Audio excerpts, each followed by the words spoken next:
Hello friends, मैं हूं Sonu sir और आप लोग देख रहे हैं मेरा YouTube channel research English Sonu sir.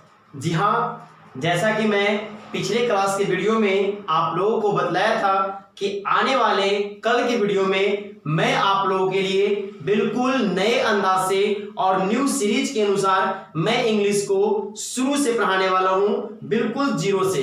तो इंग्लिश में आखिर जब बात जीरो की आ ही गई है तो क्यों ना मैं सबसे पहले उस बात की चर्चा कर लूं जिस बात की इंतजार लोग बहुत दिन से करते हैं। ऐसे ऐसे प्रश्न जो आप लोगों के माइंड में उठते तो हैं पर इसका आंसर हमें नहीं मिल पाता है, जिसके लिए हमें किसी भी आंसर पाने के लिए, इस तरह के आंसर को अपने आप में जानने के लिए हमें मोबाइल फोन्स के नेट का यूज करना पड़ता है। तो आज के बाद नेट का यूज ना करें, इस वीडियो का यूज करें। नेट का यूज छोड़ दीजिए, बस इस वीडियो का यूज कीजिए, क्योंकि मैं आज बताने वाला हूं इस वीडियो में इंग्लिश के ऐसे ऐसे महत्वपूर्ण बातें जो शायद आप लोग पहले सुने भी होंगे परंतु आप इस पर केयर नहीं किए हैं। तो आज मैं बताने वाला हूं वही सारे बातों को, जैसे अंग्रेजी क्या है, व्हाट इज इंग्लिश, एंड और साथ ही मैं इसमें डिस्कशन करने वाला हूं अंग्रेजी के पिता कौन है, अंग्रेजी के कितने वर्गों में बांटा गया है, अंग्रेजी के जनक जो हुए वो किस प्रकार से और किस चीज के वो जनक हैं, साथ ही इंग्लिश ग्रामर के जनक, इंग्लिश ड्रामा के जनक, इंग्लिश पोएट्री के जनक, इंग्लिश लैंग्वेज के जनक, इंग्लिश लिटरेचर के जनक, इंग्लिश ड्रामा के जनक, इस तरह से इंग्लिश एसे, इंग्लिश में बहुत सारे ऐसे चीजें हैं जो हम लोगों को पढ़नी है। उनके जनक के बारे में आज हम जानेंगे, लेकिन मेरा सबसे पहला क्वेश्चन है व्हाट इज इंग्लिश, अंग्रेजी क्या है। जी हाँ, पहला मेरा क्वेश्चन है व्हाट इज इंग्लिश। जी हां, तो आज मैं जानूंगा सबसे पहले व्हाट इज इंग्लिश, अंग्रेजी क्या है, व्हाट इज इंग्लिश। साथ ही हम जानेंगे कि यह इंग्लिश जो वर्ड है, इस इंग्लिश वर्ड का फुल फॉर्म क्या होता है। जी हाँ, इसके फुल फॉर्म को जब आप जान जाइएगा तो इसी के फुल फॉर्म से ही पूर्ण तरह से, बिल्कुल पूरी तरह से इंग्लिश का डिफिनेशन निकल के आता है। साथ ही इंग्लिश के बारे में पूरा जानकारी हमें मिलता है केवल इंग्लिश के फुल फॉर्म से। तो सबसे पहले हम सीखेंगे व्हाट इज इंग्लिश। याद रखिएगा, अगर आपसे कोई पूछता है व्हाट इज इंग्लिश, अंग्रेजी क्या है, तो आप इसका बहुत ही सिंपल और एकदम सरल आंसर दे सकते हैं, जिसे आप चुटकी बजा करके बस यूं ही मेरे इस वीडियो को देख करके याद कर सकते हैं। और जी हाँ, आज से मेरा क्लास बिल्कुल सीरीज में चलने वाला है। आज मैं फर्स्ट वीडियो देने जा रहा हूं इंग्लिश के बेसिक को, और साथ ही अब मेरा क्लास कंटिन्यू इसी तरह से चलता रहेगा। और अब तक के मेरे चैनल को आपने सब्सक्राइब नहीं किया है तो अभी तुरंत कीजिए और बेल आइकन को दबा दीजिए, ताकि मेरे वीडियो का नोटिफिकेशन आपके फोन पर सबसे पहले मिले, ताकि मेरे वीडियो को आप मिस ना कर सके। और अपने दोस्तों को भी बताएं कि हाँ, इंग्लिश का एक बेजोड़ चैनल है। अगर इस चैनल को सब्सक्राइब नहीं किया तो अभी तक तुमने जीवन में कुछ नहीं किया।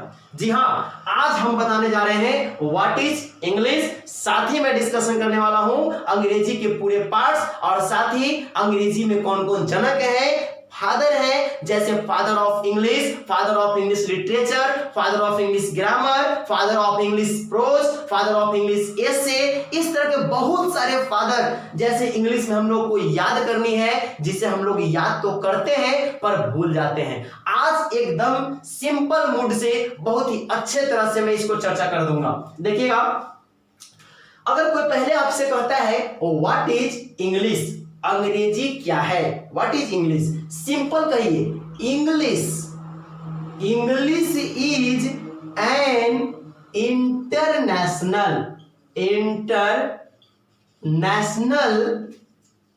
Language because it is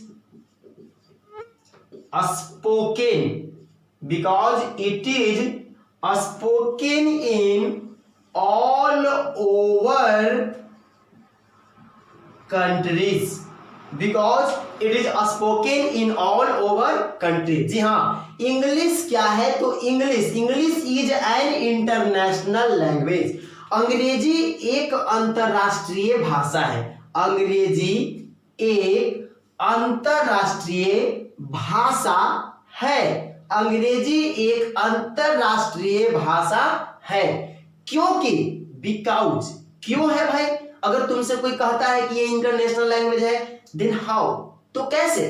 because it is spoken in all over countries. क्योंकि इसे सारे देशों में बोला जाता है, अर्थात बोली जाती है।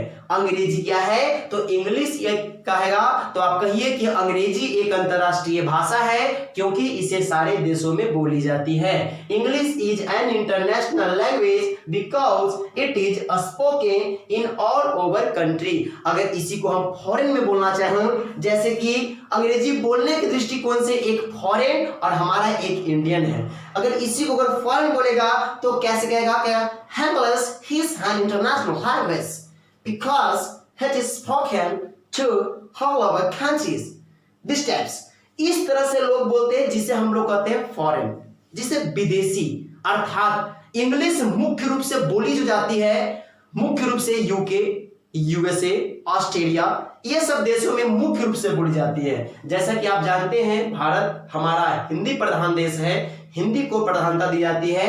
और देखिए, पिछला वीडियो पर कुछ बच्चों ने बोला कि सर इंग्लिश में एक्सप्लेन किया कीजिए। तो देखिए, इंग्लिश, अगर मैं इंग्लिश को इंग्लिश में एक्सप्लेन करूं तो कुछ बच्चों को बोरिंग लगेगा, क्योंकि मैं जानता हूं कि सब बच्चों को इंग्लिश में रुचि नहीं है। और मैं चाहता हूं कि इंग्लिश में एक के एक जितने भी बच्चे हैं इंग्लिश में रुचि ले। और रुचि कैसे मिलेगा? जब उसको मजेदार बना के दिया जाएगा। क्योंकि आप जब सब्जी खाते हैं तो उतना मजा नहीं आता है, लेकिन कोई स्पेशल डिश खाते हैं तो बहुत मजा आता है। क्यों? क्योंकि उसका टेस्ट बहुत ज्यादा टेस्टी होता है, यही कारण से। तो मैं चाहता हूं इंग्लिश को बिल्कुल टेस्टी बना देना। क्या बना देना? बिल्कुल टेस्टी। इतना ज्यादा टेस्टी बना देना चाहता हूं कि आप मजबूर हो जाइए अंग्रेजी पढ़ने के लिए, अंग्रेजी सीखने के लिए, अंग्रेजी लिखने के लिए। जी हाँ, उसके बाद तो हम लोग अंग्रेजी जानेंगे ही बढ़िया से। तो आप लोग याद कर लीजिए, what is English? English is an international language because it is spoken in all over countries. अंग्रेजी एक अंतरराष्ट्रीय भाषा है, क्योंकि इसे सारे देशों में बोली जाती है। देखिए, बात करते हैं अगर इंग्लिश की, कि इंग्लिश को कितने वर्गों में बांटा गया है, इससे पहले मैं चर्चा करूंगा फुल फॉर्म ऑफ इंग्लिश। जी हाँ, देख लीजिए, full form of English. English का फुल फॉर्म, जी हाँ, ENGLISH। इस तरह से हम लोग देखेंगे इंग्लिश का फुल फॉर्म ENGLISH।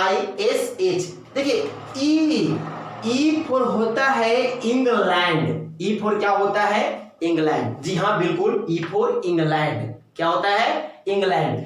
इंग्लैंड, क्योंकि अंग्रेजी का जो जन्मभूमि है वो अकॉर्डिंग टू इंडिया, भारत के अनुसार, हम ये नहीं कहते हैं कि अंग्रेजी का वास्तव में जन्मभूमि इंग्लैंड है। जी नहीं, वास्तव में जन्मभूमि इंग्लैंड नहीं है, इंग्लिश का कोई और भी है, जिसके लिए बने रहिए मेरे अपने वीडियो पर। मैं नेक्स्ट वीडियो में चर्चा करूंगा कि कौन सा है। ऐसे आप लोगों को आज ही मैं बता देना चाहता हूं।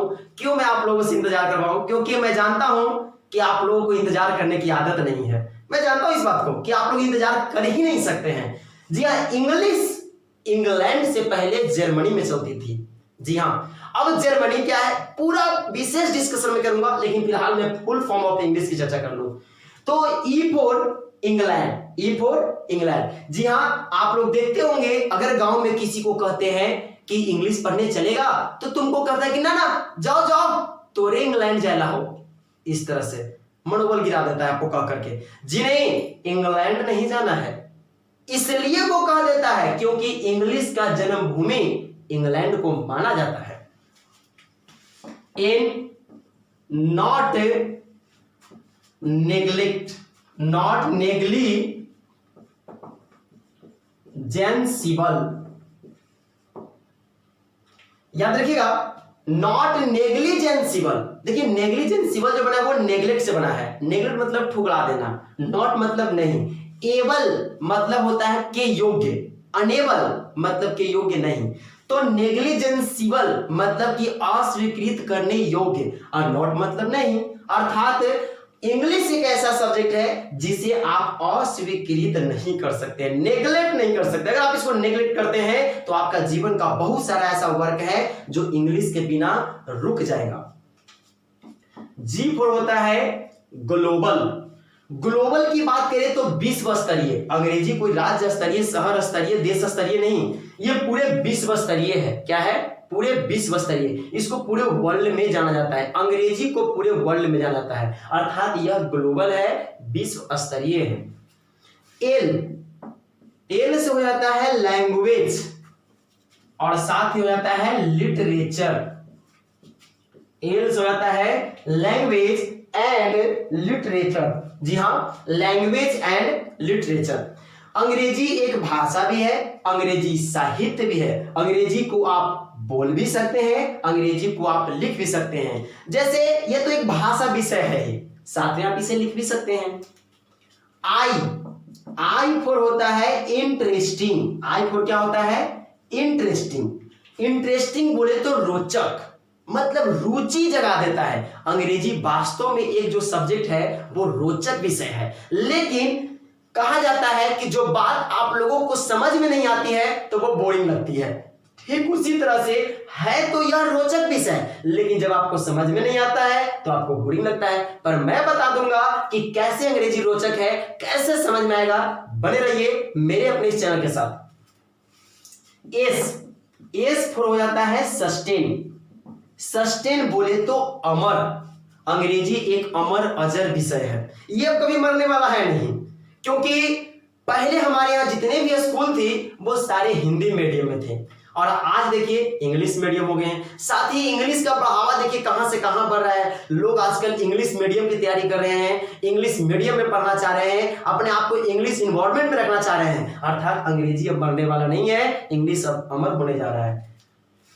एच से होता है ऑनोरेबल। ऑनोरेबल का मतलब होता है प्रतिष्ठित। जैसे कि हम लोग जब क्लास करते हैं तो सबसे फर्स्ट स्टेज क्रॉस करते हैं मैट्रिक, उसके बाद इंटरमीडिएट, उसके बाद हम लोग तैयारी करते हैं ऑनर्स। ऑनर्स जिसका मतलब होता है प्रतिष्ठा, और ऑनरेबल का मतलब हो गया प्रतिष्ठा के योग्य, प्रतिष्ठित। अर्थात हम कह सकते हैं प्रतिष्ठा के योग्य, अर्थात इंग्लिश जो है वह एक प्रतिष्ठित विषय है। यदि आप अंग्रेजी जान जाते हैं, अंग्रेजी अच्छा से यूज करते हैं, अंग्रेजी बोल पाते हैं, तो आपको लोग मान सम्मान इज्जत प्रतिष्ठा देते हैं। जैसे कि आप देखते होंगे अगर शहर के बच्चे शुद्ध हिंदी में बात करते हैं तो लोग उनके बहुत वैल्यू देते हैं, कहते हैं कि वाह कितना अंग्रेजी बोलता है, लेकिन वास्तव में वो अंग्रेजी नहीं, वो तो केवल शुद्ध हिंदी बोलता है। जब खुद सोचिए, अगर आप किसी को कह देते हैं आप कहां जा रहे हैं तो आपको लोग वैल्यू देते हैं, लेकिन अगर आप कहिएगा वेयर आर यू गोइंग तो आपको कितना वैल्यू दिया जाएगा, क्योंकि अंग्रेजी एक स्मार्ट लैंग्वेज के नाम से भी जाना जाता है। जी हाँ, तो ये था इंग्लिश का फुल फॉर्म। वीडियो को पॉज करके आप इसे अपने कॉपी पर लिख लीजिए। देखिए मैं पहले भी आप लोगों को बताया हूं, जब भी मेरा वीडियो देखिए कॉपी निकाल के रखिए और कॉपी कलम एकदम तैयार रखिए, क्योंकि मैं वीडियो बना रहा हूं केवल देखने के लिए नहीं, आपको सिखाने के लिए। और आप सीखिएगा कब? जब आप मेहनत कीजिएगा तब, क्योंकि मेरा एक नाम है, मेहनत एकमात्र ऐसा हथियार है, मेहनत एकमात्र ऐसा हथियार है जिससे सफलता को गुलाम बनाया जा सकता है। अगर आप मेहनत नहीं करते हैं तो सफलता आपके पीछे नहीं, आप सफलता के पीछे चलेगा, और जब आप मेहनत कीजिएगा तो सफलता आपके पीछे चलेगी, आपको उसके पीछे जाने की जरूरत नहीं है। जी हाँ, इसे आप लोग लिख ले कॉपी पर। चलिए हम इसे मिटा दे रहे हैं, और जैसा कि मैं चर्चा करने वाला हूं इंग्लिश की, तो सबसे पहले आप लोग याद रखिएगा कि इंग्लिश को 2 वर्गों में बांटा गया है। इंग्लिश को कितने वर्गों में बांटा गया है बाबू? 2 वर्गों में। जी हाँ, इंग्लिश को मुख्य रूप से 2 वर्गों में बांटा गया है। किस किस में? एक लैंग्वेज में और एक लिटरेचर में। जी हाँ, एक लैंग्वेज में और एक लिटरेचर में। अब हम लोग जानेंगे लैंग्वेज।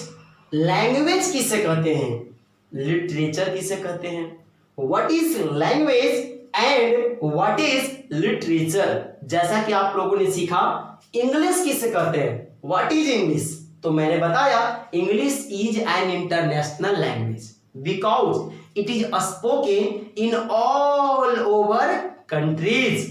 क्यों, अब यहां देखना है, तो यहां पर देखिए लैंग्वेज, व्हाट इज लैंग्वेज, भाषा क्या है।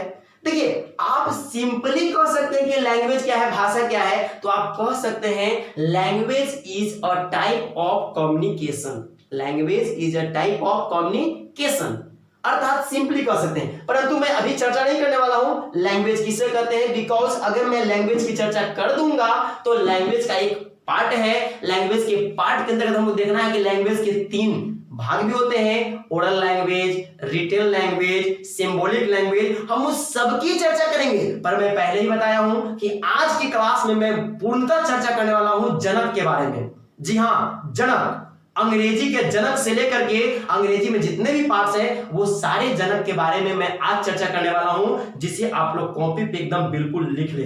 देखिए मैं यहां बोर्ड पर लिखूंगा, साथ ही मैं उन पॉइंट को बोलते रहूंगा, क्योंकि बोर्ड पर शायद स्पष्ट ना दिखे पर मैं जो बोलूंगा वो आप बिल्कुल स्पष्ट सुन सकते हैं। इसलिए आप लोग कॉपी कलम निकाल के रखिएगा, जब मैं यहां पॉइंट लिखूंगा तो मैं बोलूंगा और उस पॉइंट को आप लोग कॉपी पे नोट कर लीजिएगा। देखिए तो सबसे पहला यहां पर हम चर्चा करने जा रहे हैं, सबसे पहला अगर बात करें father of English, father of English, father of English, अगर कोई आपसे पूछता है who is the father of English, अंग्रेजी के जनक कौन है, अंग्रेजी के पिता कौन है, एकदम आप कहिए जॉफ्री, जॉफ्री चाउसर। जी हां, Geoffrey Chaucer, Geoffrey Chaucer is called the father of English. Geoffrey Chaucer को अंग्रेजी का पिता, अंग्रेजी का जनक कहा जाता है। आप लोगों के माइंड में शायद क्वेश्चन उठ रहा होगा कि जरा हमने याद किया था विलियम शेक्सपियर को, father of English William Shakespeare, और आप सर बता दिए जॉफ्री चाउसर। जी हां, father of English Geoffrey Chaucer, William Shakespeare is called the father of English drama, that is not called father of English, father of English, okay, father of English की बात किया जाए तो Geoffrey Chaucer. आगे साथ ही याद रखिएगा second point, father of English poetry, father of English poetry. जी हां बिल्कुल, आप इन्हीं को याद कर लीजिए, Geoffrey Chaucer. Geoffrey Chaucer is also called the father of English poetry.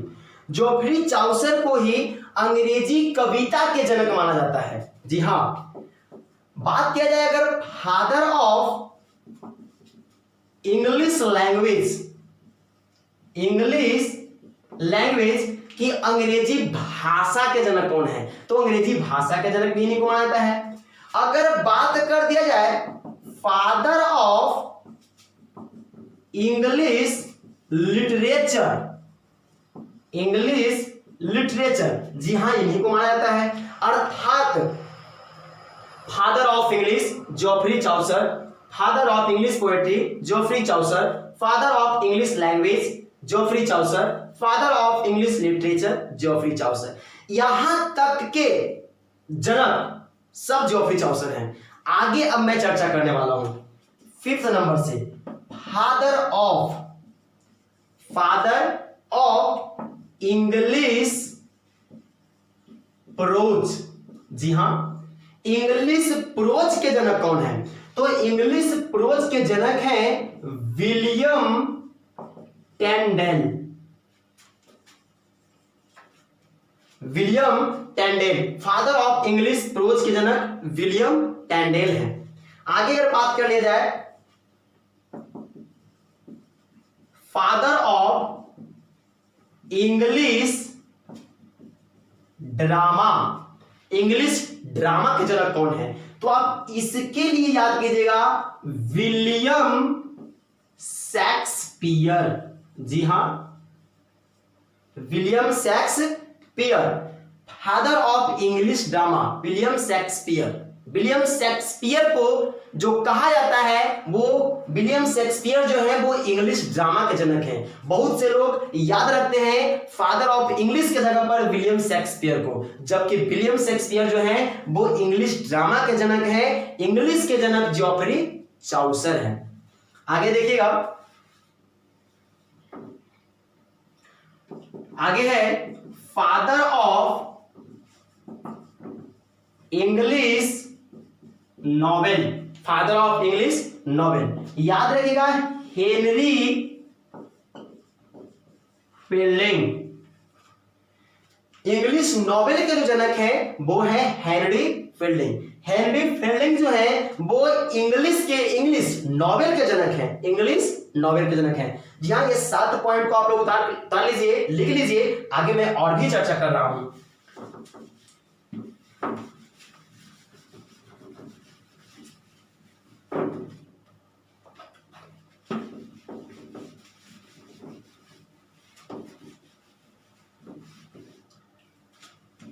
देखिएगा 8 पॉइंट है, जैसा कि हम लोगों ने देखा लास्ट में father of English novel Henry fielding.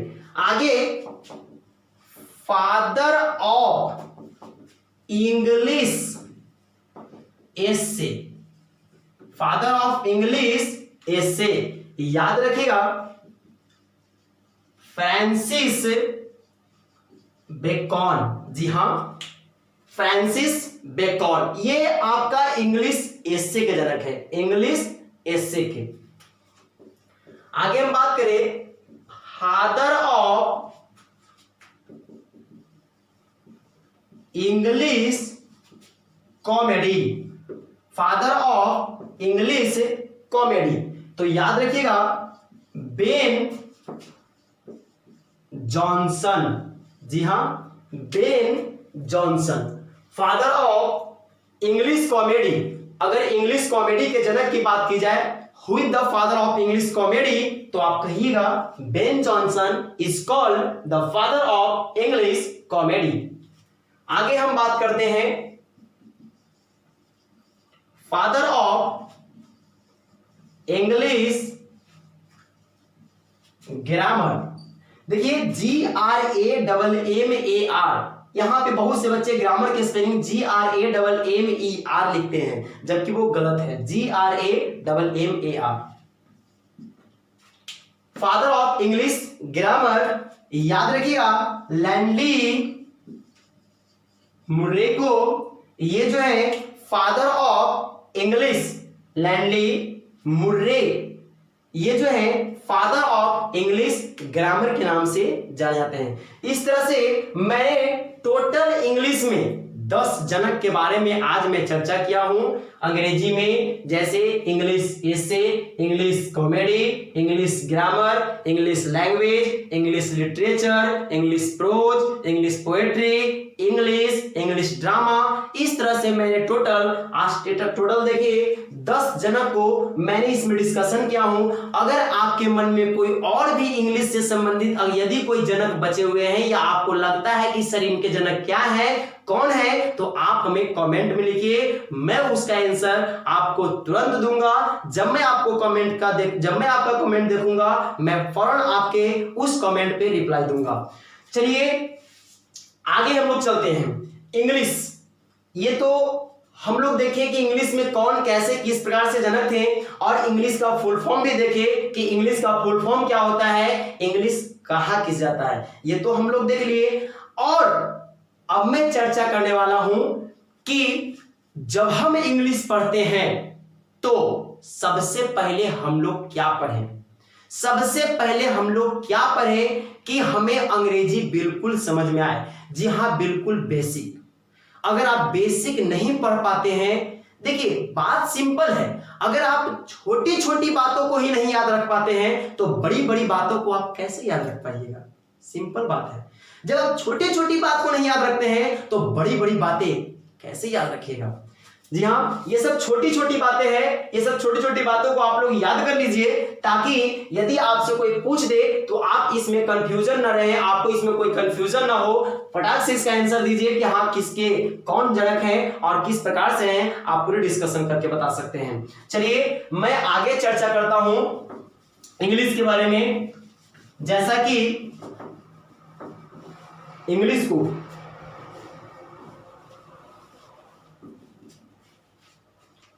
English के पढ़ने के लिए, जैसा कि हम लोग जानते हैं कि इंग्लिश जिसे 2 वर्गों में बांटा गया है, जिसे कितने वर्गों में बांटा गया है? 2 वर्गों में। पहला लैंग्वेज और दूसरा लिटरेचर। जी हां, लैंग्वेज एंड लिटरेचर। तो अभी अभी हम लोग यह भी सीखे हैं कि इंग्लिश को लैंग्वेज कहा जाता है, इंग्लिश को लैंग्वेज कहा जाता है, अभी अभी हम लोग सीखे थे। तो लैंग्वेज किसे कहा जाता है? What is language? क्वेश्चन उठता है, व्हाट इज लैंग्वेज? देखिए आप सिंपली ये कह सकते हैं, language is a type of communication. Language is a type of communication, यह भी बोल सकते हैं। या यदि आप इसकी चर्चा थोड़ा और डिटेल्स में करना चाहते हैं तो कह सकते हैं कि language is a type of source in which we explain our idea, feeling and thought। जी हां, language is a type of source in which we explain our idea, feeling and thought. भाषा एक प्रकार का माध्यम होता है, भाषा एक प्रकार का होता है माध्यम होता है, जिसमें हम लोग, जिसमें इन विच भी, जिसमें हम लोग व्याख्या करते हैं। क्या व्याख्या करते हैं? आवर आइडिया, हम अपने विचार के बारे में, अपने अनुभव के बारे में या अपने सोच के बारे में। अर्थात भाषा एक प्रकार का माध्यम है जिसमें हम लोग अपने सोच, विचार या अनुभव की व्याख्या करते हैं, उसी को हम लोग क्या कहते हैं? लैंग्वेज कहते हैं। क्या कहते हैं? Language. Language is a type of source in which we explain our idea, feeling and thought is called language. याद रखिएगा। और अगर हम बात करें कि लैंग्वेज कितने प्रकार के होते हैं, how many types of language, तो देखिए भाषा अनेक प्रकार के होते हैं। भाषा के प्रकार तो बहुत है।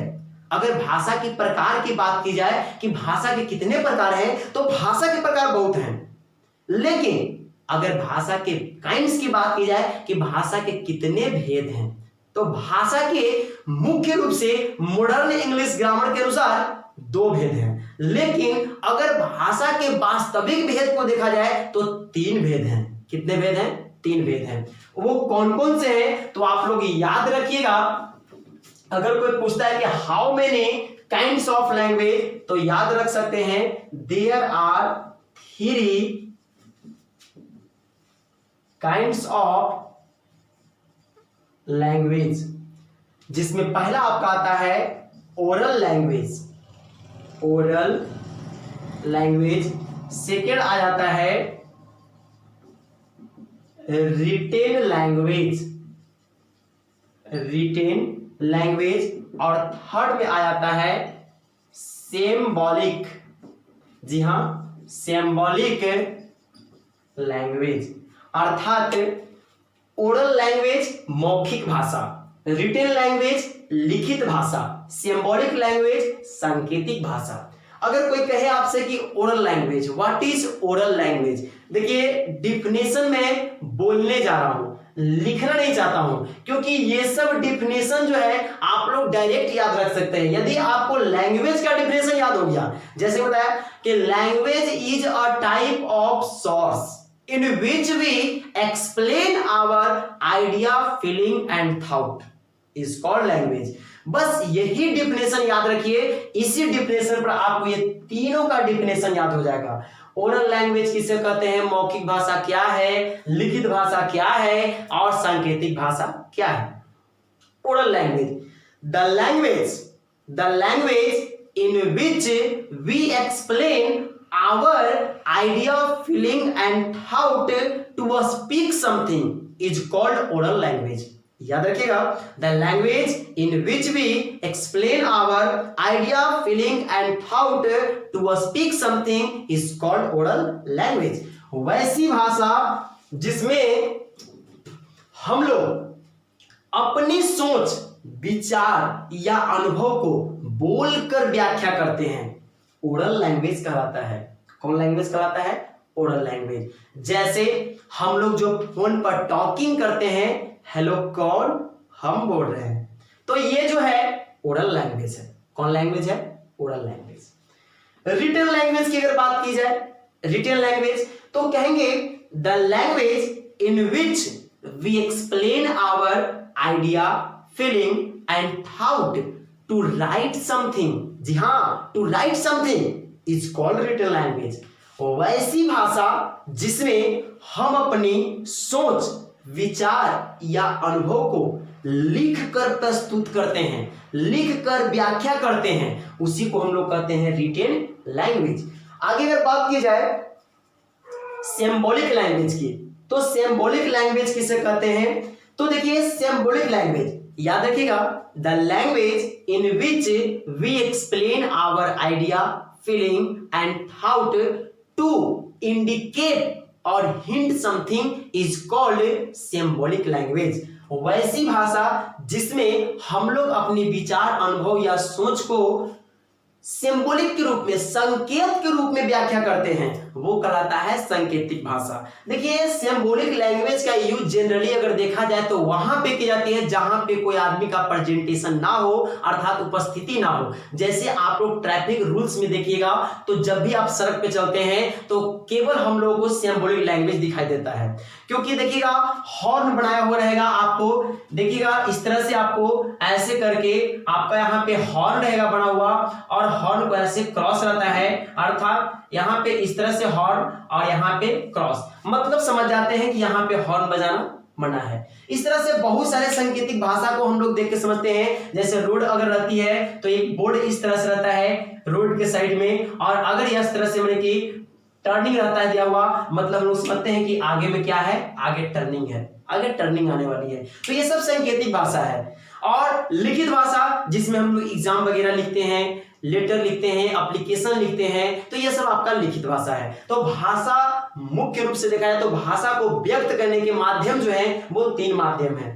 भाषा कितने माध्यम है, तीन माध्यम, अर्थात तीन भेद हैं। प्रकार तो बहुत सारे हैं, जैसे देखा जाए तो एक हिंदी प्रकार से ही बोली जाती है, हिंदी हो गई, मराठी हो गई, गुजराती हो गई, पंजाबी हो गई, अरबी हो गई, बहुत सारे भाषा के रूप हैं, बहुत सारे भाषा के प्रकार हैं। लेकिन भाषा के अगर माध्यम की बात की जाए, भेद की बात की जाए, तो भाषा के तीन माध्यम हैं जिसके अंतर्गत आप लोग भाषा को प्रस्तुत कर सकते हैं। जी हाँ, तो आज की क्लास में मैं आप लोगों को बताया हूं इंग्लिश का डिस्कशन, इंग्लिश की महत्वपूर्ण बातें, अंग्रेजी क्या है और अंग्रेजी में क्या क्या है, इस तरह से मैंने इसमें चर्चा किया हूं।